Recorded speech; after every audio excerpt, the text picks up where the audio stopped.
नमस्कार, स्वागत है हमारे सभी लिसनर्स का जो हमें सुन रहे हैं रेडियो ऐप और टेरेस्ट्रियल के थ्रू। आप जुड़ गए हैं आपकी अपनी रेडियो एक्टिव 90.4 FM भागलपुर से और यहाँ पर आपसे रूबरू हो रही है आपकी प्यारी आरजे प्रिया, आपके लिए कुछ खास बातें लेकर।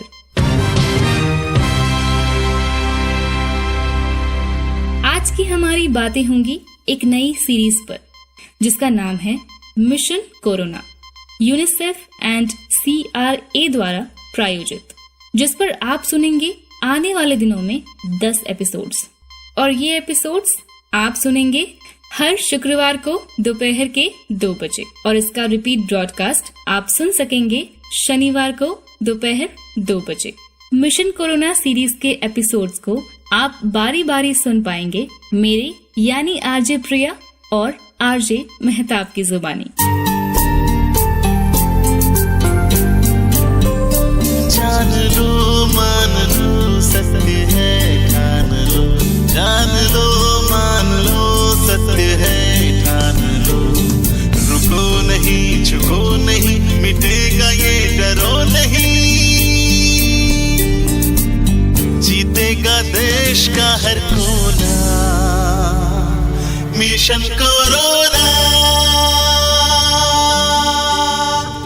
भारत जीतेगा इस महामारी से जंग मिशन कोरोना के संग संग। तो जरूर सुने मिशन कोरोना सीरीज के एपिसोड्स को यूनिसेफ एंड CRA द्वारा प्रायोजित हर शुक्रवार एवं शनिवार को दोपहर 2 बजे आरजे प्रिया और आरजे मेहताब के साथ। पिछले 100 सालों के इतिहास में पहली बार कोरोना वायरस जैसी महामारी पूरे विश्व में देखने को मिली है, जिससे पूरी दुनिया अनजान थी और धीरे धीरे इस वायरस ने पूरी दुनिया को अपनी चपेट में ले लिया। आज लाखों लोगों ने इस वायरस के वजह से अपनी जान गंवाई है और इसका प्रकोप अभी भी जारी है, जो दिन प्रतिदिन हजारों की संख्या में लोगों को संक्रमित कर रहा है। हमारे भारत देश में भी ये काफी चिंता का विषय बना हुआ है। हमारी गवर्नमेंट ने इस कोविड-19 नामक महामारी से बचने के लिए काफी सख्त कदम उठाए हैं और आज भी उठा रही है। जैसे ही इस महामारी की खबर हमारे गवर्नमेंट को लगी, उन्होंने संपूर्ण लॉकडाउन घोषित कर दिया पूरे भारत में, जिसके तहत लोगों को घरों पर रहने की सलाह दी गई। लेकिन इसके बावजूद ये महामारी थमने का नाम नहीं ले रही और बहुत ही तीव्रता से अपनी पैर पसारते जा रही है। पर क्या है ये बीमारी? कोरोना वायरस क्या है और ये कैसे इतनी जल्दी पूरी दुनिया में फैल गया? ये इंडिया में कब आया? ऐसे कई सवाल हम सबके जहन में हैं। मिशन कोरोना सीरीज के एपिसोड्स में मैं आपके साथ इन सारी बातों पर विस्तार से चर्चा करूंगी, या यूं कहूं इन सारे सवालों के जवाब हैं हमारा mission corona series UNICEF and CRA द्वारा प्रायोजित। बात मेरी सारे लोग ध्यान से सुनना, मम्मी पापा दादा दादी मुन्नी या मुन्ना, हमारी ईगो कुछ ज्यादा उठी हुई है, नेचर भी इसीलिए रूठी हुई है। डोंट वरी सब हो जाएगा ठीक, स्ट्रॉन्ग बनो डोंट बी वीक, जमीर हम लोगों का मैला हुआ है, इसीलिए वायरस ये फैला हुआ है। सब स्टॉप हो गया, सेंसेक्स ड्रॉप हो गया, मत करो तो कितना पैनिक, डूब जाएगी फिर टाइटैनिक, ट्रैवलिंग को रोक दो, इस वायरस को ठोक दो, जोक नहीं सीरियस है, ये मैटर मिस्टीरियस है। डोंट गो आफ्टर बकरी खाओ, दाल सब्जी ज्यादा खाओ, भीड़ भाड़ में कम जाओ, ट्रिम हो जाओ, जिम जाओ, गले लगाना हाथ मिलाना सब छोड़ रही है, पब्लिक दुनिया भर की अब हाथ जोड़ रही है। हाथ जोड़ना बोले तो नमस्ते नमस्ते, तुम भी सब करो ना फिर खुल जाएंगे रास्ते। नमस्ते नमस्ते, हाथ जोड़ो जोड़ो करो तुम नमस्ते नमस्ते नमस्ते, हाथ जोड़ो जोड़ो करो तुम नमस्ते नमस्ते नमस्ते, हाथ जोड़ो जोड़ो करो तुम नमस्ते नमस्ते नमस्ते, हाथ जोड़ो जोड़ो करो तुम नमस्ते।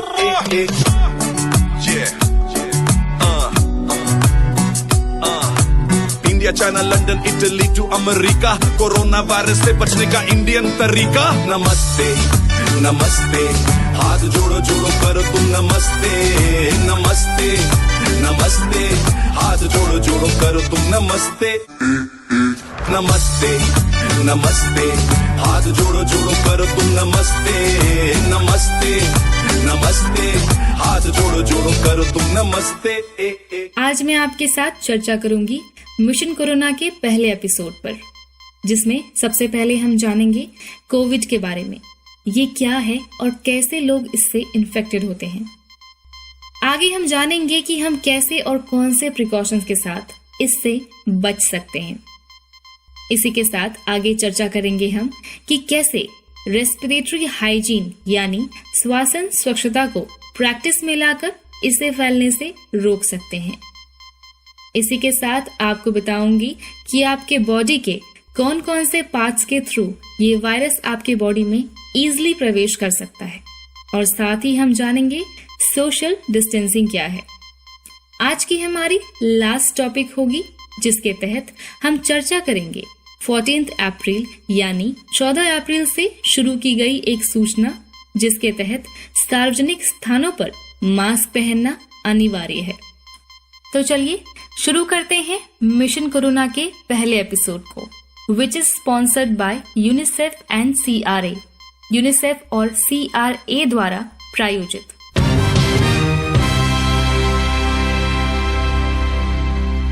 सबसे पहले हम जानते हैं कोविड-19 क्या है।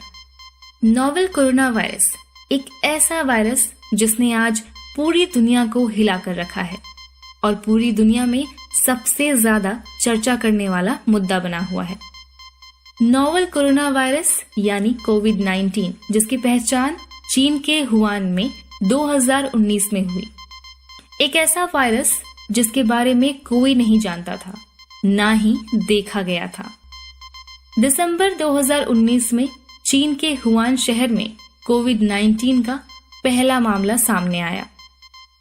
कोरोना वायरस नाम कोविड-19 एक शॉर्ट नेम है। इसका पूरा नाम है कोरोना वायरस डिजीजेस 2019। क्योंकि ये बीमारी दिसंबर 2019 में सामने आई, इसलिए इसका पूरा नाम कोरोना वायरस डिजीजेस 2019 हुआ। अब कोरोना का CO, वायरस का VI और डिजीजेस का D मिलाकर इसे कोविड-19 नाम दे दिया गया और ये नाम WHO के द्वारा दी गई। आज देखते ही देखते ये वायरस सारी दुनिया में फैल चुका है और 200 से अधिक देशों में इस खतरनाक बीमारी की वजह से लोग संक्रमित हो चुके हैं। कोरोना वायरस डिजीज बहुत ही सूक्ष्म है, लेकिन काफी प्रभावी वायरस है। अगर मैं आपको इसके आकार के बारे में बताऊं तो ये वायरस मानव की बाल की तुलना में 900 गुना छोटा है, लेकिन ये काफी तेजी से फैलता है। जरा सी लापरवाही आपको इसके चपेट में ला सकती है। चीन के हुआन से आउटब्रेक होने के बाद ये इंडिया में आया। आज देखते ही देखते ये वायरस पूरी इंडिया में फैल चुका है। इससे संक्रमित मरीजों की संख्या ने 3.5 लाख पार कर दिया है। इसी के साथ इसकी मॉर्टेलिटी रेट यानी मृत्यु दर 3.33% दर्ज की गई है। भारत में कोविड-19 का पहला मामला इसी साल जनवरी के आखिरी हफ्ते में दर्ज किया गया। ये मामला दक्षिण केरल का था। चाइना के हुआन में मेडिकल की पढ़ाई करने वाली 20 साल की एक लड़की पहली मरीज है जो इंडिया में कोरोना वायरस से पॉजिटिव पाई गई। हमारे बिहार के सभी जिले में कोरोना मरीजों का ग्राफ काफी तेजी से बढ़ रहा है, लेकिन भागलपुर अनएक्सपेक्टेड तरीके से इस मामले में नंबर 1 पर पहुंच गया है और इसी वजह से यहाँ के लोगों के अंदर जागरूकता फैलाना और भी अति आवश्यक है, ताकि इस बढ़ती रफ्तार को थामा जा सके। आइए जानते हैं ये वायरस कैसे फैलता है। कोरोना वायरस यानी कोविड-19 संक्रमण के जरिए फैलता है और ये काफी इजीली स्प्रेड होता है। अगर आप संक्रमित इंसान के टच में आते हैं किसी भी प्रकार से, तो ये वायरस काफी आसानी से आपको संक्रमित कर देगा। कोविड-19 से संक्रमित व्यक्ति की पहचान कर पाना आसान नहीं है। इससे संक्रमित व्यक्ति के लक्षण आम सर्दी जुकाम की तरह ही होते हैं। कोविड-19 की पहचान लैब में टेस्ट के बाद ही कंफर्म होती है। अगर कोरोना से संक्रमित कोई भी व्यक्ति खांसता या छींकता है तो उस प्रक्रिया में मुंह या नाक से उसके कुछ बूंदें यानी ड्रॉपलेट्स गिरती है और हर ड्रॉपलेट्स में कोरोना वायरस मौजूद रहती है और ये ड्रॉपलेट्स की मदद से कोरोना वायरस दूसरे इंसान के शरीर में प्रवेश कर सकता है। कुछ लोग बिना बीमार हुए भी कोरोना वायरस फैला सकते हैं। दरअसल ऐसे लोग कोरोना से संक्रमित होने के लक्षण को पहचान नहीं पाते और ये खांसी या छींक के जरिए इसे फैला सकते हैं। अगर किसी इन्फेक्टेड पर्सन ने मेज, टेबल, किताब, सामान और किसी भी वस्तु को छुआ और आपने उसी चीजों को टच किया तो ये वायरस आपको हो सकता है। और खासकर अगर ऐसी चीजों को छूने के बाद आपने अपनी नाक, आंख या अपने मुंह को छुआ, फिर ये आपके अंदर प्रवेश कर जाएगा। अक्सर हम अपनी नासमझी में महामारी के इस वायरस को न्योता दे बैठते हैं और अपने आसपास के माहौल को भी संक्रमित करते हैं, जिसकी वजह से ये बीमारी एक व्यक्ति से दूसरे में फैलती है और अगर जरूरी सावधानियां ना बरती जाए तो ये पूरी कम्युनिटी को भी संक्रमित कर सकती है। अभी तक हमने जाना कोरोना वायरस डिजीजेस क्या है, ये कब और कहां से आया और कैसे आप इससे इन्फेक्ट हो सकते हैं। तो चलिए आइए अब हम जानते हैं कि कैसे हम कुछ प्रिकॉशंस को ध्यान में रखते हुए इससे बच सकते हैं। सबसे जरूरी और सबसे इम्पोर्टेंट बात हमारे प्रिकॉशन में वो है आपको आपके हाथों को टाइम टू टाइम वॉश करना है। जी हाँ, अपने हाथों को आप अल्कोहल बेस्ड सैनिटाइजर या साबुन और पानी से नियमित रूप से अच्छी तरह से साफ करें और तकरीबन 20 सेकंड तक आपको हाथों को रब करके वॉश करना है। अपने हाथों को साबुन और पानी से धोना या अल्कोहल आधारित सैनिटाइजर से हाथ रगड़ना उन वायरस को मारता है जो आपके हाथों पर मौजूद हो सकते हैं। सावधानियों को ध्यान में रखते हुए आपको किसी भी वक्त बिना हाथ धोए अपने आंखों को, नाक को और मुंह को छूने से बचना है। हाथों से कई सतह को छूने पर आप वायरस की चपेट में आ सकते हैं। एक बार दूषित होने पर हाथ आपकी आंखें, नाक या मुंह में वायरस पहुंचा देता है। वहां से वायरस आपके शरीर में सीधे प्रवेश कर सकता है और आपको बीमार कर सकता है। इसलिए कोशिश करें कि अपने हाथों से आंख, नाक और मुंह को छूने से बचें। कोई भी व्यक्ति अगर खांस रहा है या छींक रहा है तो आपको उससे कम से कम 1 मीटर यानी 3 फीट की दूरी बनाकर रखनी है। जब किसी व्यक्ति को खांसी या छींक आती है तो वो अपनी नाक या मुंह से छोटी तरल बूंदें गिराते हैं जिनमें वायरस हो सकते हैं।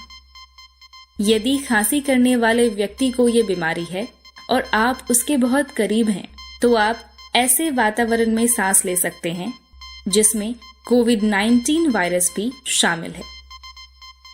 इन्हीं प्रिकॉशंस में आगे हम बात करेंगे कि कैसे आप अपनी रेस्पिरेटरी हाइजीन को मेंटेन करके भी कोरोना वायरस से बच सकते हैं। जी हाँ, आपकी श्वसन स्वच्छता भी काफी मायने रखती है और जिसे प्रैक्टिस में लाकर आप कोरोना वायरस जैसी बीमारी से बच सकते हैं।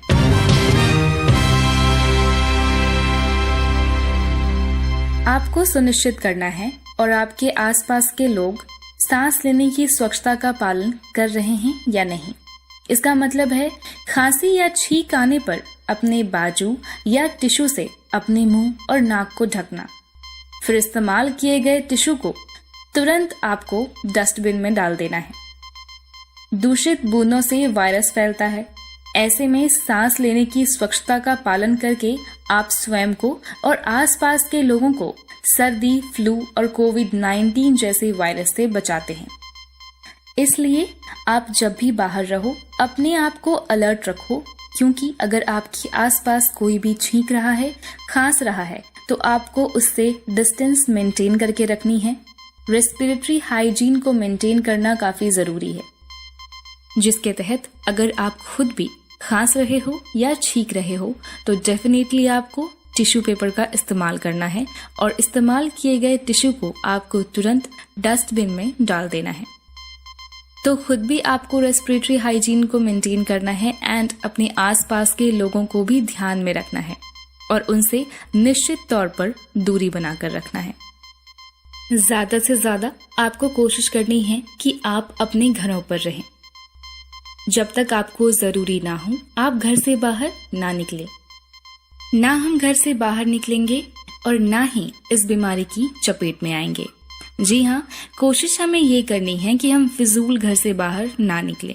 जब भी आपको कोई इमरजेंसी हो, जरूरी सामान, तभी आप घर से बाहर निकलें उसे लेने के लिए।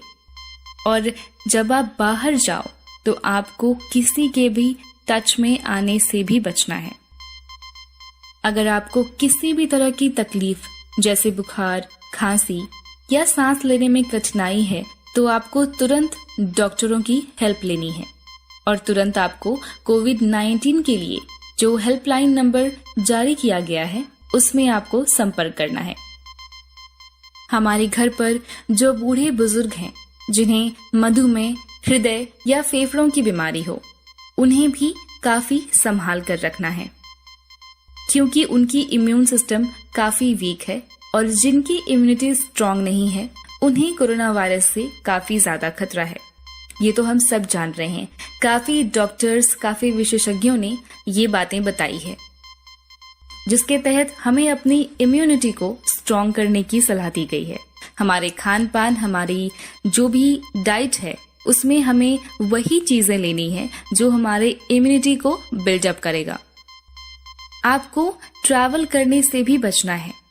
जी हाँ, कहीं पर भी अभी आपको ट्रैवल करने की सलाह बिल्कुल नहीं दी गई है। अगर आपके आसपास कोई भी यात्रा करके लौटा हो तो आपको उनसे दूरी बनाकर रखनी है और ध्यान रखना है कि आपके घर से या आपके आसपास में कोई भी उनसे ना मिले जब तक उनकी पूरी टेस्टिंग नहीं हो जाती है। हर इंसान इस वायरस से बचने के उपाय अपनाना चाहता है, लेकिन डर का माहौल इतना है कि हल्की सी खांसी या जुकाम में भी लोग दहशत में आ रहे हैं, क्योंकि कोरोना वायरस के लक्षण भी कॉमन कोल्ड जैसे ही हैं, जैसे सर्दी, नाक बहना, खांसी, बुखार। ऐसे वजह से भी लोगों के लिए इस बीमारी को पहचानना थोड़ा मुश्किल है। ऐसे में बेहद जरूरी है कि घबराने और पैनिक होने की जगह आपको जागरूक बनना है। वायरस से बचने के लिए जो भी जरूरी काम है उसे आपको करना है और उन बातों को, उन प्रिकॉशंस को अपनाना है जो भी डॉक्टर या फिर विशेषज्ञों ने आपको बताई है। इन्हीं प्रिकॉशंस में आपके लिए ये जानना भी जरूरी है कि कोरोना वायरस आपके बॉडी के कौन कौन से पार्ट्स के जरिए आपके बॉडी में एंटर करता है और काफी इजीली ये एक से दूसरे में भी स्प्रेड हो जाता है। तो चलिए जानते हैं कैसे ये हमारी बॉडी में एंटर करता है और किस प्रकार हमारी बॉडी को हार्म पहुंचाता है। कोरोना वायरस आपके नाक, मुंह या आंखों के जरिए आपके शरीर में घुसता है। इसके बाद ये शरीर की कोशिकाओं तक जाता है। इंसानी शरीर की कोशिकाएं ACE2 नामक प्रोटीन पैदा करती है। कोरोना के कांटे ACE2 प्रोटीन से जुड़ जाते हैं। इसके बाद कोरोना वायरस का ऑयली लिपिड बबल्स फूट जाता है। वो कोशिका की बाहरी परत को खोल देता है। फिर ये अंदर मौजूद कोरोना वायरस का स्ट्रेन या RNA हमारी सेल्स में प्रवेश कर जाता है। कोरोना वायरस का जीनोम हमारे शरीर की सेल्स में एक नेगेटिव वायरल प्रोटीन बनाना शुरू कर देता है। इसके लिए वो हमारी सेल्स से एनर्जी लेता है ताकि वो शरीर के अंदर नए कोरोना को पैदा कर सके। धीरे धीरे ये बढ़ने लगते हैं और ऐसे ही नए कोरोना वायरस हमारी बॉडी में प्रोड्यूस होने लगते हैं। इंसानी शरीर के अंदर संक्रमण से हर सेल्स लाखों कोरोना वायरस बना सकती हैं। लास्ट में इंसानी शरीर में कोशिकाएं मरने लगती हैं। फिर धीरे से ये वायरस फेफड़ों में पहुंचकर ऑक्सीजन साफ करने की प्रक्रिया को बाधित करता है। ऐसी स्थिति में हमारे शरीर की प्रतिरोधक क्षमता यानी हमारा इम्यून सिस्टम वायरस से लड़ाई करता है। तब आपको बुखार आता है। जब स्थिति ज्यादा गंभीर होती है तब हमारा इम्यून सिस्टम हमारे फेफड़ों की कोशिकाओं पर हमला करता है। इससे फेफड़े बाधित होते हैं क्योंकि इस प्रक्रिया में कफ बनने लगता है। ये मारी गई संक्रमित कोशिकाएं होती है। इसी वजह से सांस नहीं आ पाती और काफी दिक्कतों का सामना करना पड़ता है जो भी इस वायरस से पीड़ित होता है। खांसने या छींकने से फेफड़ों में मारी गई संक्रमित सेल्स आपके बॉडी के बाहर आपकी छींक के थ्रू या कफ के थ्रू ड्रॉपलेट्स में बाहर आ जाते हैं, जिन बूंदों में काफी देर तक कोरोना वायरस जिंदा रहते हैं, जो कुछ घंटों से लेकर कुछ दिनों तक बाहरी वातावरण में जीवित रह सकते हैं। साथ ही अन्य लोगों को इसी प्रकार संक्रमित कर सकते हैं। इसलिए लोगों को सेफ्टी रखते हुए मास्क पहनने की और अपने हाथों को धोने की सलाह दी जाती है। ये तो हमने कई रिसोर्सेस पर रिसर्च के बाद आप तक ये जानकारी पहुंचाई। एक माइक्रोबायोलॉजिस्ट के नजर में कोरोना वायरस क्या है, आइए सुनते हैं उनकी जुबानी। अपनी बातों के साथ आपसे जुड़ेंगे microbiologist Ashish Parasar. Hi, my name is Ashish Parashar. इस लेक्चर में मैं आपको बहुत सारी डिटेल्स बताऊंगा कोरोना वायरस के बारे में। साथ ही साथ ये चीज़ें भी बताऊंगा कि कैसे आप इस बीमारी को खुद से होने से बचाएं, प्रिवेंशन, और कैसे वो क्लिनिकल सिम्टम्स हैं, कैसे वो सिम्टम हैं जिनके बेसिस पे आप असेस करेंगे कि शायद ये सस्पेक्ट हो सकता है। मैं आपको पहले एक चीज़ बता दूं, मैं यहाँ पे जो भी चीज़ें बताने वाला हूँ, डिटेल्स बताने वाला हूँ, वो सब बहुत ज़्यादा जेन्युइन है। इसका जो सोर्स है वो WHO की साइट से लिया गया है, प्लस हैरिसन एक बुक चलती है 4th ईयर मेडिसिन में, इंटरनेशनल बुक है, उससे है। तो 100% जो डेटा है, जो चीज़ें हैं, जो बातें मैं बताऊंगा वो पूरी जेन्युइन है। स्टार्ट करते हैं कोरोना वायरस के बारे में। ये कोई नया वायरस नहीं है, एक्चुअली में ये एक इन्फ्लुएंजा वायरस की फैमिली का है। इन्फ्लुएंजा वायरस काफ़ी वेल नोन है हमें निमोनिया लाइक डिजीज करने के लिए। स्टार्ट करते हैं। कोरोना वायरस का जो नाम है कोरोना, वो इसके क्राउन लाइक अपीयरेंस की वजह से, इसकी वजह से इसका नाम कोरोना वायरस रखा गया था। ये एक टाइप का जूनोटिक वायरस है। जूनोटिक वायरस वो वायरस होते हैं जो एनिमल्स में होते हैं और वहां से ट्रांसमिट होके ह्यूमंस में आते हैं। तो आपने ऐसा सुना होगा कि चाइना से कुछ ऐसी खबरें आ रही हैं कि जो बैट है वो उसके अंदर ये वायरस था और वहाँ के लोगों ने बैट को कंज्यूम किया, बैट को खाया, जिसकी वजह से ह्यूमंस में आया। तो ये कोई हमारे लिए ऐसा इंपॉर्टेंट नहीं है कि किस एनिमल से ह्यूमन में आया, क्योंकि ये जूनोटिक है तो किसी भी एनिमल से ह्यूमन के अंदर आ सकता है। स्टार्ट करते हैं बाकी की चीज़ें। पेंडेमिक मतलब है जो पूरी दुनिया में फैल चुका हो, और इसीलिए इसको अब पेंडेमिक बोला जाएगा।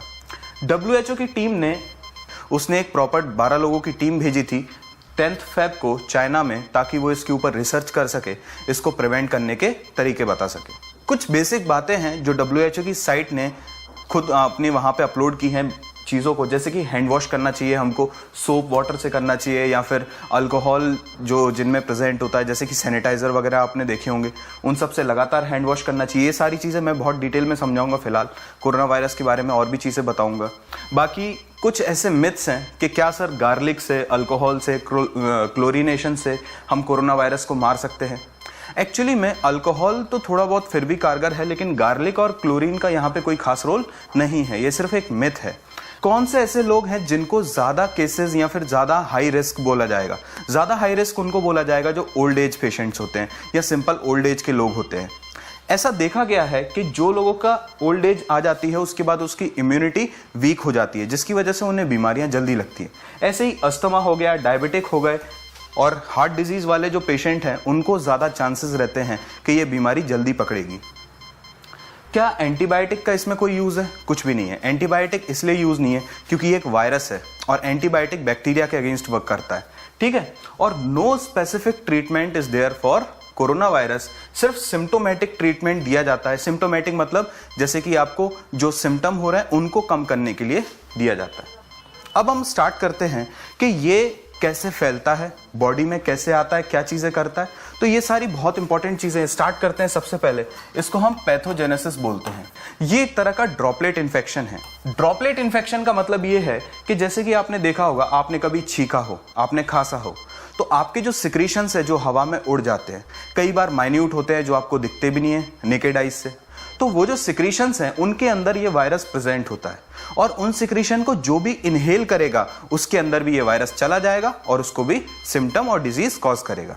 क्योंकि ये सब के सब इन्फ्लुएंजा वायरस की कैटेगरी में आते हैं और इसीलिए सब के सब एक जैसे ही, pneumonia like symptom, common cold like symptom सब एक जैसे ही होते हैं और इसीलिए इनको आइडेंटिफाई करना बहुत मुश्किल होता है। सबसे पहले जैसे ये हमारे रेस्पिरेटरी ट्रैक्ट में आएगा, रेस्पिरेटरी ट्रैक्ट मतलब आप जानते होंगे कि आपकी जो भी सांस अंदर लेते हैं आप, तो जो आपकी लंग्स तक जाता है पूरा ट्रैक्ट, उसको बोलते हैं। तो वहां पे आने के बाद जो सीलिएटेड एपिथेलियम होता है, सीलिएटेड एपिथेलियम का मतलब है कि बाहर से जो भी कंटेंट आता है उसको रोकने के लिए बनाया जाता है। जैसे कि पैथोजन कोई आ रहा है, कोई डस्ट पार्टिकल आ रहा है, उसको रोकने के लिए बनाए जाते हैं। बॉडी में अंदर भी म्यूकस को चलाने के लिए जो सीलिया होते हैं वो बनाए जाते हैं। अगर आप बायोलॉजी के स्टूडेंट हैं तो इस चीज को ज्यादा बेटर समझ रहे होंगे, वरना आप ये मान के चलिए कि सिंपल जो रेस्पिरेटरी ट्रैक्ट है उसमें आके ये कोरोना वायरस जो है कहीं पे भी अपना घर बसा सकता है। मेनली सीलिएटेड एपिथेलियम में ये ज्यादा मिलता है। उसके बाद ये ब्लड के अंदर चला गया। अब ब्लड के अंदर जाने से हमको क्या नुकसान होगा? ब्लड के अंदर चला गया यानी कि ये बॉडी के किसी भी पोर्शन में जा सकता है। छोटा सा एग्जांपल लेते हैं, मान लीजिए हार्ट के अंदर चला गया तो हार्ट रिलेटेड सिम्टम कॉज करेगा, पेरिकार्डाइटिस कर देगा, हार्ट से रिलेटेड बीमारियां कर देगा। मैं कोशिश कर रहा हूं ज्यादा टेक्निकल चीजें ना बोलूं, ऐसी बातें बोलूं जो सबको समझ आए। अगेन अगर मान लीजिए किडनी में चला गया तो क्या कर, किडनी फेलियर कर देगा। और कई बार जो पेशेंट है वो एक्चुअली में निमोनिया या इन सब चीजों से नहीं मरता है। कोरोना वायरस का पेशेंट हमेशा अदर सिस्टम फेलियर से मरता है। अदर सिस्टम फेलियर का मतलब क्या है कि अगर हार्ट में चला गया तो हार्ट फेल कर देगा, और किडनी में चला गया किडनी फेल कर देगा, लिवर में चला गया लिवर का फेलियर कॉज करेगा। तो जिस ऑर्गन में ये जाएगा, और ऐसा तो है नहीं किसी एक ही ऑर्गन में जाएगा, वो तो पूरी बॉडी में डिस्ट्रीब्यूट होगा क्योंकि ब्लड में जा चुका है। तो यही इंपॉर्टेंट बात है। सिम्टम समझने की कोशिश करते हैं। बहुत आसान है सिम्टम्स को समझना। सबसे पहले मैंने बताया कि सीलिएटेड एपिथेलियम में पहुंच गया, किसके? रेस्पिरेटरी ट्रैक्ट की। और मैंने बताया ये कॉमन कोल्ड जैसा है, तो सिम्टम भी कैसे होंगे? लगभग कॉमन कोल्ड जैसे। जैसे कि फीवर होगा, कफ होगा, हेडेक होगा। उसके बाद एक इंपॉर्टेंट सिम्टम मायल्जिया। मायल्जिया मतलब क्या होता है? मायल्जिया मतलब होता है पेन इन मसल्स। आपके जो हाथ पैर हैं वो दर्द करने लगेंगे। आपने कई बार ऐसा देखा होगा, जब आपको एक थकान भरा दिन होता है या आपने कभी देखा होगा आपको कोई बीमारी रहती है, कॉमन कोल्ड वगैरह, तो आपको बहुत थकान होने लगती है और ऐसा लगने लगता है कि मुझे सो जाना चाहिए। ये वही सिचुएशन है, मायल्जिया। उसके बाद ऐसे 25% केसेस में देखा गया है कि जब ये जो वायरस है ये स्टमक या इंटेस्टाइन तक पहुंच जाता है, फिर ये डायरिया कॉज करता है। तो डायरिया भी देखा गया है इन 25% केसेस। तो ये तो यहां तक का सिचुएशन हो गया। अब क्या होता है? अब ब्लड स्ट्रीम में मैंने बताया था रेस्पिरेटरी ट्रैक्ट से कहां चला गया था? ब्लड में चला गया था। और ब्लड से कहां चला गया था? किसी और ऑर्गन में चला गया था। तो जिस भी ऑर्गन में जाएगा वहां ऑर्गन का फेलियर कॉज करेगा, ऑर्गन को खराब कर देगा। एग्जाम्पल जैसे कि मैंने किडनी बताया था, तो अगर किडनी में गया है तो आपका ये किडनी फेलियर कर देगा और आपकी किडनी खराब हो जाएगी, जिसकी वजह से आपकी डेथ हो जाएगी। अगर ये हार्ट में गया तो पेरिकार्डाइटिस। अगर ये किसी और ऑर्गन में गया तो वहां जैसे लिवर गया तो वहां का फेलियर। मेनली ये किडनी के ज्यादा केसेस देखे गए हैं। टॉकिंग अबाउट प्रिवेंशन, ये तो इसका सारा चीजें हो गई। प्रिवेंशन की बात करते हैं। ये सिम्टम और सारी चीजें हो गई थी। प्रिवेंशन में हम क्या देखेंगे? इसको हमें बॉडी में आने से रोकना है, और यही शायद सबसे इंपॉर्टेंट बात है जो आपको पता होनी चाहिए एज अ कॉमन मैन। सबसे पहला और कॉमन प्रिवेंशन है हैंड वॉश करना। आप जब WHO की साइट देखोगे तो उसमें सबसे ज्यादा एम्फेसिस, सबसे ज्यादा एक ध्यान दिया गया है कि आपको हाथ बार बार धोने चाहिए। हाथ धोने का ये इंपॉर्टेंस है कि जैसे कि आप साबुन से धोएं, अल्कोहल जैसे कि मैंने पहले ही बताया था, डिसइंफेक्टेंट्स होते हैं, कई सारी वो चीज़ों का यूज़ करना बहुत सही रहता है, सैनिटाइज़र होते हैं उनका यूज़ करना बहुत सही रहता है। तो एक्चुअली में क्या होता है, हैंड वॉश करने से अगर बाय चांस आपके हाथ में वो वायरस आ भी गया है किसी कंटामिनेटेड चीज़ से, तो यही बहुत कॉमन केसेस होते हैं, इसलिए हैंड वॉश करना बहुत ज़रूरी है। दूसरी चीज़, क्योंकि ये ड्रॉपलेट इन्फेक्शन है, दूसरी जो इंपॉर्टेंट चीज़ है जो हमको ध्यान रखनी चाहिए वो है फेस मास्क। क्यों? क्योंकि मैंने बताया ड्रॉपलेट इन्फेक्शन है, रेस्पिरेटरी ट्रैक के थ्रू ही अंदर आएगा। अगर हम फेस को कवर करके चलेंगे तो 100% ये चीज़ बचाई जा सकती है। थर्ड, ट्रैवल अवॉइड करनी है, घर पे रहिए जब तक इसका आउटब्रेक है, उसके बाद आप फिर से ट्रैवलिंग करने लगिए। चौथा, एक सेफ डिस्टेंस बना के रखिए। किसी से भी म्यूकस मेम्ब्रेन हो गया, नोज हो गया, आईज हो गया, उससे कांटेक्ट हो गया, तो ऐसी चीज़ों को बचाना होगा, एक सेफ डिस्टेंस बना के रखना होगा। सेफ डिस्टेंस का मतलब ये होता है कि जब आप किसी से ग्रीट कर रहे हैं, मिल रहे हैं, या फिर वो ऐसा सस्पेक्टेड है, उसको कॉमन कोल्ड कफ है, तो थोड़ा सा एक डिस्टेंस बना के रखोगे। एक और इम्पॉर्टेंट चीज़, आपके जो हाथ हैं वो हो सकता है इन्फेक्टेड हो, आपको ना पता हो, तो आपको अवॉइड करना है आंखों से लगाना बार बार, नाक से लगाना बार बार। कई लोगों की आदत होती है वो बार बार ऐसे ऐसे करते रहते हैं, नाक में हाथ लगाते रहते हैं, तो इन चीज़ों को अवॉइड करना चाहिए यहाँ पे। ये ही बेस्ट प्रिवेंटिव मेजर्स हैं, क्योंकि ये कॉमन कोल्ड जैसी बीमारी है और इसलिए प्रिवेंशन भी इसके बहुत ही ज़्यादा सिंपल और ईजी है, कोई एक्स्ट्रा नहीं है। ना तो आपको कोई वैक्सीन लेनी है, क्योंकि कोई भी वैक्सीन इसको अवॉइड नहीं कर पाएगी कोरोना वायरस को, इसके खिलाफ कोई वैक्सीन अभी तक बनी ही नहीं है। ना तो कोई टैबलेट लेनी है, एंटीबायोटिक मैं पहले ही मना कर चुका हूँ, कोई और टैबलेट भी इसको नहीं रोक पाएगी। तो ये बेसिक चीज़ें थी कोरोना वायरस के बारे में। ये एक सीरियस इशू है, इसको सीरियसली टैकल किया जाए। आई होप आपको चीज़ें समझ में आई होंगी। Thank you. तो इसलिए आपको किसी भी चीज को छूने से बचना है, स्पेशली अपनी आंखों को और नाक को छूने से बचना है, क्योंकि ये वायरस आपके बॉडी में आपकी सांसों के जरिए एंटर करता है। कोरोना से बचो रे भैया, कोरोना से बचो रे बहना, कोरोना से बचो रे भैया, कोरोना से बचो रे बहना। जब जरूरी काम तभी घर से निकलो रे भैया, जब जरूरी काम तभी घर से निकलो रे भैया, घर से जब निकलो रे भैया, नाक मुड़क लो रे बहना, घर से जब निकलो रे भैया, नाक मुड़क लो रे बहना। कोरोना से बचो रे भैया, कोरोना से बचो रे बहना, कोरोना से बचो रे भैया, कोरोना से बचो रे बहना।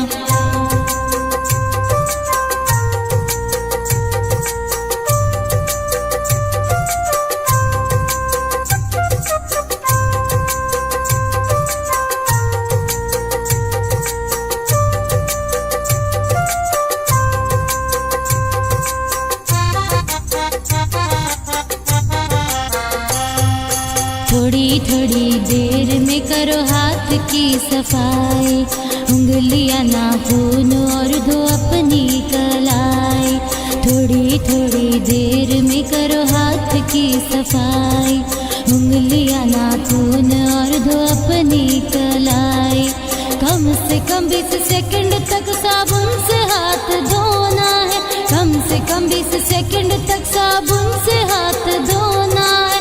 खूब अच्छी तरह से करो हाथ की धुलाई, खूब अच्छी तरह से करो हाथ की धुलाई। 1 मीटर फासले से, 1 मीटर फासले से ही किसी से मिलो रे भैया, 1 मीटर फासले से ही किसी से मिलो रे भैया। कोरोना से बचो रे भैया, कोरोना से बचो रे बहना, कोरोना से बचो रे भैया, कोरोना से बचो रे बहना।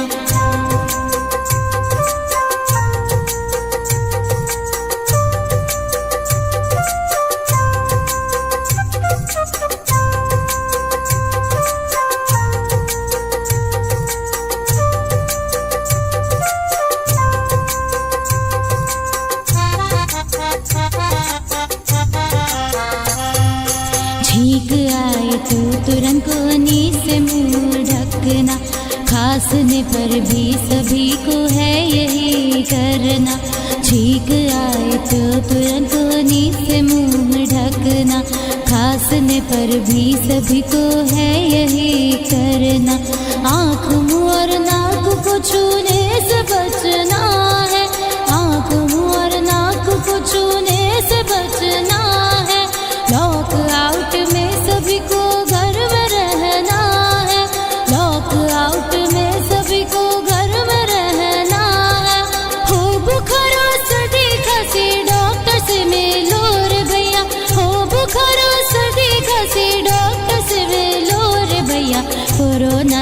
बचो रे भैया, कोरोना से बचो रे बहना, कोरोना से बचो रे भैया, कोरोना से बचो रे भैया। जब जरूरी काम हो तभी घर से निकलो रे भैया, जब जरूरी काम हो तभी घर से निकलो रे भैया, घर से जब निकलो रे भैया नाक मुड़क लो रे बहना, घर से जब निकलो रे भैया नाक मुड़क लो रे बहना। कोरोना से बचो रे भैया, कोरोना से बचो रे बहना, कोरोना से बचो रे भैया, कोरोना से बचो रे बहना, कोरोना से बचो रे भैया, कोरोना से बचो रे बहना, कोरोना से बचो रे भैया, कोरोना से बचो रे बहना।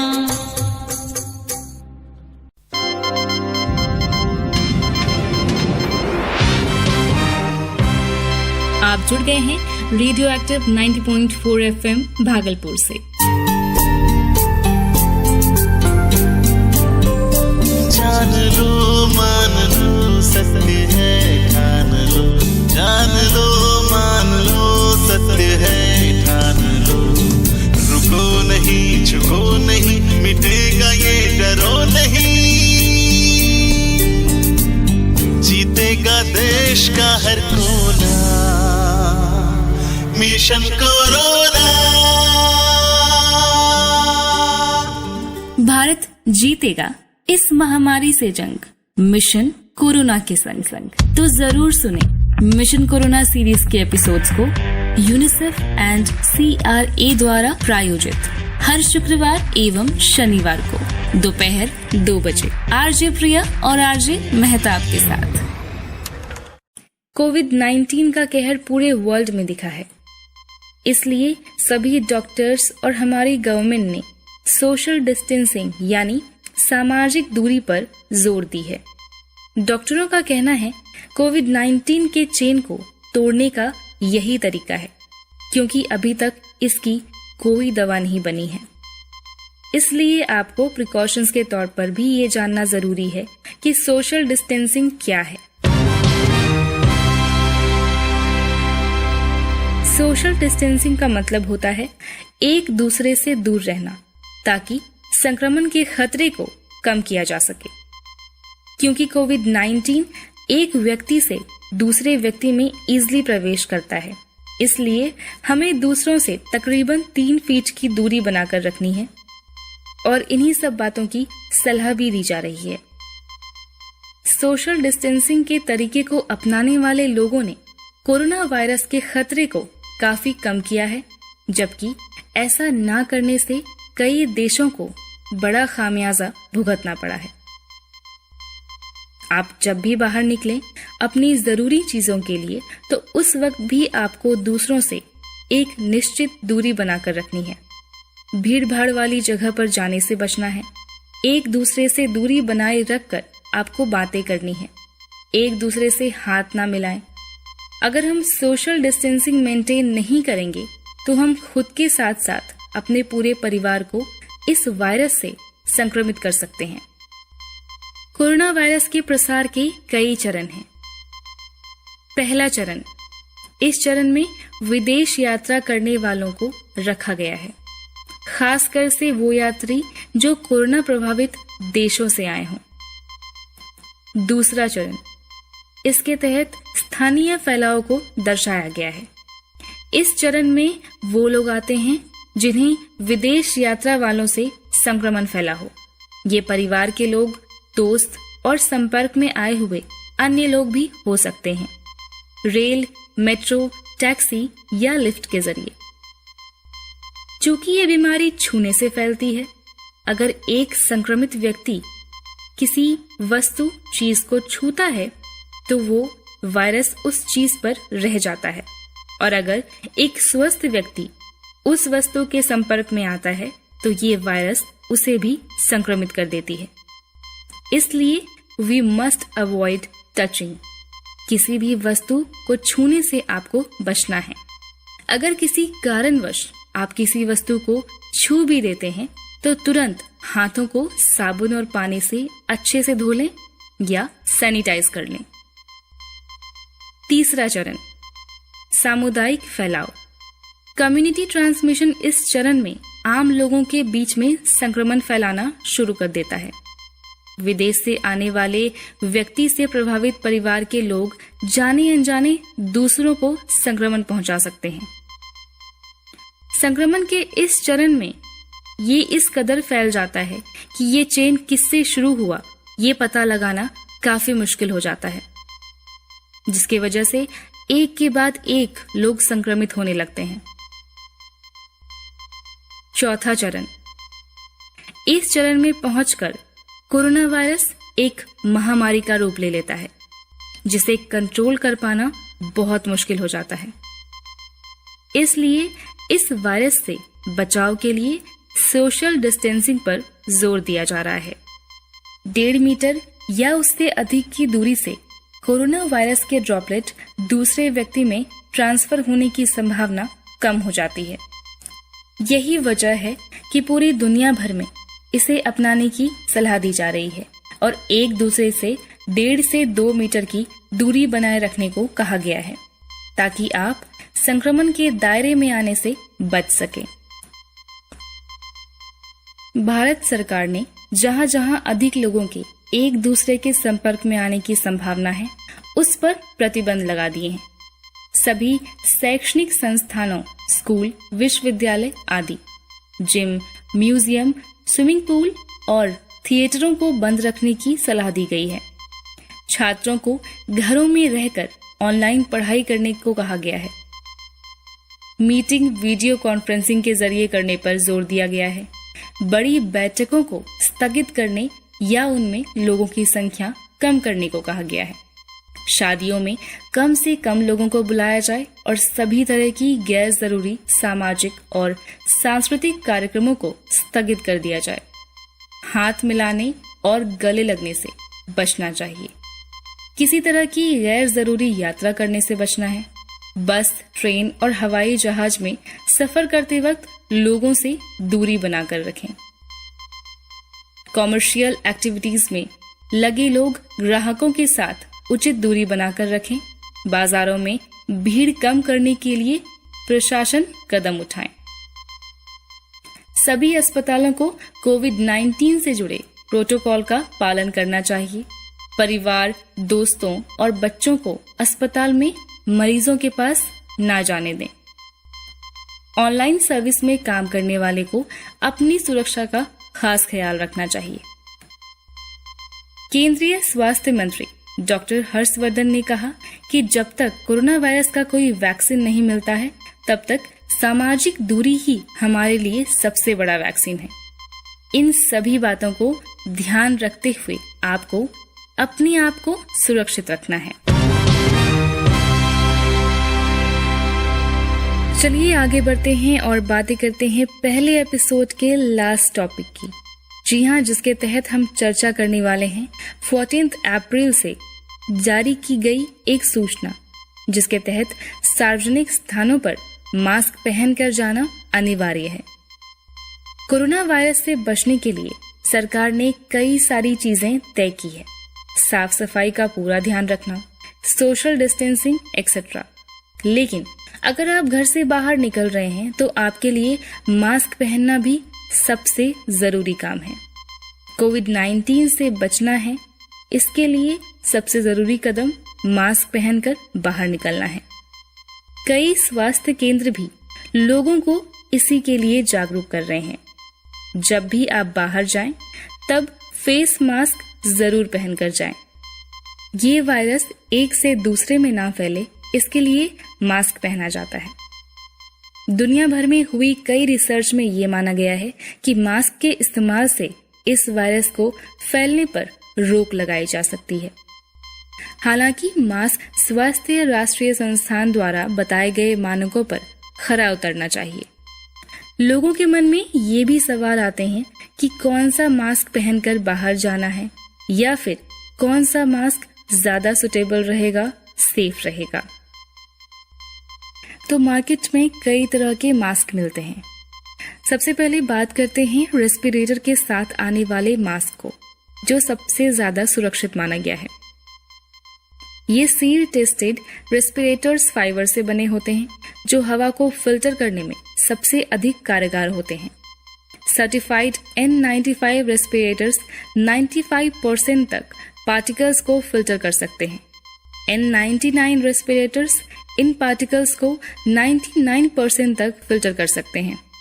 N100 रेस्पिरेटर्स इन पार्टिकल को 99.7% तक फिल्टर कर सकते हैं। इनमें से कुछ रेस्पिरेटर्स वॉल्व होती हैं जो सांस लेने में सही रहती हैं। इसी के साथ आगे जानते हैं सर्जिकल मास्क के बारे में। मार्केट में कई तरह के सर्जिकल मास्क भी उपलब्ध हैं। रेस्पिरेटर्स की तरह इन मास्क को फिल्ट्रेशन मानक नहीं होते हैं। सर्जिकल मास्क 10 से 90% तक सुरक्षित होते हैं। ओवरऑल अगर आप सर्जिकल मास्क यूज कर रहे हैं तो आपको एक यूज के बाद उसे डस्टबिन में डाल देना है एंड दोबारा उसे आपको यूज में नहीं लाना है। अगर आप किसी भी तरह से मास्क नहीं खरीद पा रहे हैं या फिर आप बाहर बनाए हुए मास्क को यूज नहीं कर सकते हैं तो आप घर पर मास्क को बना सकते हैं, जिसे सरकार ने भी काफी प्रोत्साहित किया है। कोरोना वायरस जैसे वायरस से बचने के लिए ये भी काफी प्रभावी होता है। जी हाँ, अगर आप घर पर मास्क प्रिपेयर कर रहे हैं तो आपके लिए ये बहुत इम्पोर्टेंट है कि आपने किस कपड़े का इस्तेमाल किया और किस प्रकार से उसे प्रिपेयर किया है। 100% कॉटन फैब्रिक से बनाया गया और 2 लेयर्स के साथ टाइट बनाया गया मास्क बचाव के लिए सही रहता है। बेडशीट्स जैसे कपड़ों को कई लेयर्स में फोल्ड करके बनाया गया मास्क काफी बेस्ट रहता है। घर पर बनाए गए मास्क में आप कॉफी फिल्टर, पेपर टॉवल, इन सब फिल्टर्स का प्रयोग कर इसे और भी ज्यादा सुरक्षित बना सकते हैं, क्योंकि आपकी सेफ्टी के लिए चाहे वो घर पर बना हो या फिर आप मेडिकेटेड मास्क का भी इस्तेमाल कर सकते हैं, या फिर आप अगर चाहो तो मार्केट में मिल रहे रेस्पिरेटर मास्क भी यूज में ला सकते हैं। आगे हम जानते हैं मास्क पहनने के कुछ सेफ्टी टिप्स। मास्क पहनते हुए भी आपको बहुत सारी बातों का ध्यान रखना है, जैसे फेस मास्क पहनते समय उसे सिर्फ पीछे की तरफ से पकड़कर निकालें और पहनें। उसके आगे वाले भाग को आपको हाथ नहीं लगाना है। ध्यान रहे फेस मास्क पहनने के बाद आपके मुंह, नाक और जबड़े और मास्क के बीच बिल्कुल भी जगह ना रहे। ये आपके कान पर बिल्कुल टाइट बंधा हो। जब आपने मास्क पहना हो तो आप इसे छूने से बचें। अपने मास्क को ठीक से साफ करें और या फिर सैनिटाइज करें। अगर आपका कपड़े का मास्क है तो इसे हर इस्तेमाल के बाद साबुन के पानी से अच्छे से धोकर सूखने के बाद ही दोबारा इस्तेमाल करें। मास्क को दोबारा पहनने से पहले 2 या उससे अधिक दिन के लिए किसी पेपर बैग में ड्राई जगह पर रख दें। आपने अगर रेस्पिरेटर या सर्जिकल मास्क को दोबारा इस्तेमाल करने के पहले इसे आप सैनिटाइज करना ना भूलें और इसे भी पेपर बैग में रखें। अगर हो पाए तो इसे दोबारा 7 दिन के बाद ही इस्तेमाल करें। तो ये थे मास्क पहनने के कुछ जरूरी टिप्स। मास्क पहनना हमारे लिए काफी जरूरी है और हमें इन बातों का ध्यान रखना जरूरी इसलिए भी है क्योंकि 14 अप्रैल से जारी किए गए सूचना के अनुसार आपको बाहर निकलने पर मास्क पहनना अनिवार्य कर दिया गया है। अगर आप सार्वजनिक स्थानों पर बिना मास्क के पाए गए तो आप पर कार्रवाई भी हो सकती है। तो ये सारे प्रिकॉशंस खुद भी अपनाएं और दूसरे को भी बताएं ताकि हम इसके ट्रांसमिशन को रोक सकें, इस बढ़ती दर को कम कर सकें। तो ये था मिशन कोरोना का first episode, UNICEF and CRA द्वारा प्रायोजित, जिसके तहत हमने इस महामारी पर विस्तार पूर्वक चर्चा की ताकि आप तक इससे जुड़ी सभी छोटी से छोटी और जरूरी जानकारी पहुंच सके और आप इससे लड़ने में कामयाब रहें। और समय रहते डॉक्टरों और विशेषज्ञों द्वारा जो सावधानियां बरतने के लिए कही गई है उसे अपनाएं, ताकि कोविड-19 से खुद को और अपने परिवार को और अपने समाज को सुरक्षित रख सकें। मिशन कोरोना के पहले एपिसोड का रिपीट ब्रॉडकास्ट आप सुनेंगे कल, यानी शनिवार को दोपहर 2 से 3 पर।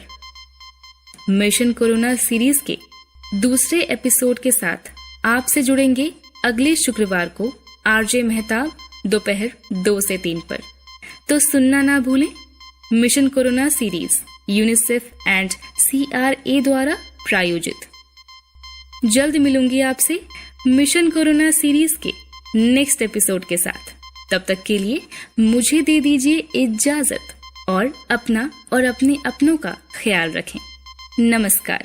मुझे विश्वास है हर हिंदुस्तानी इस संकट का न सिर्फ सफलता से मुकाबला करेगा, बल्कि इस मुश्किल घड़ी से विजयी होकर निकलेगा।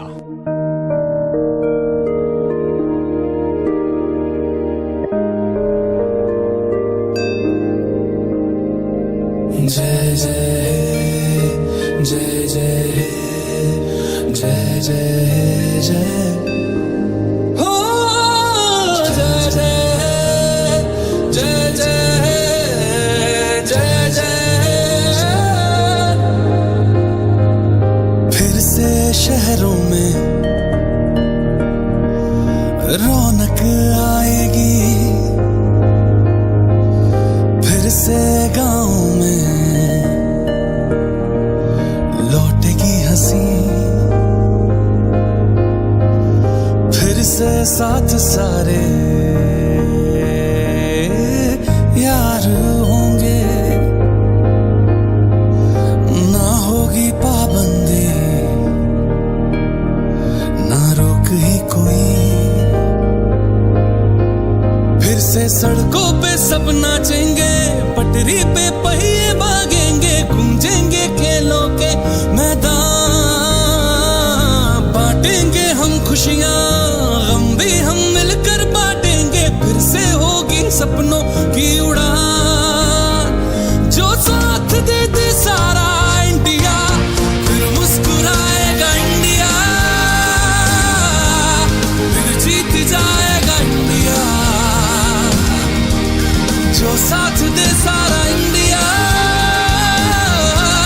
फिर मुस्कुराएगा इंडिया। जो साथ दे सारा इंडिया, फिर मुस्कुराएगा इंडिया।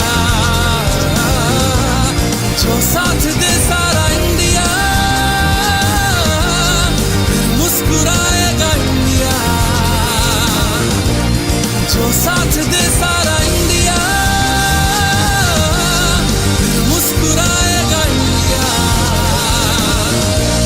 जो साथ दे सारा इंडिया, फिर मुस्कुराएगा इंडिया, फिर जीत जाएगा इंडिया, फिर मुस्कुराएगा इंडिया।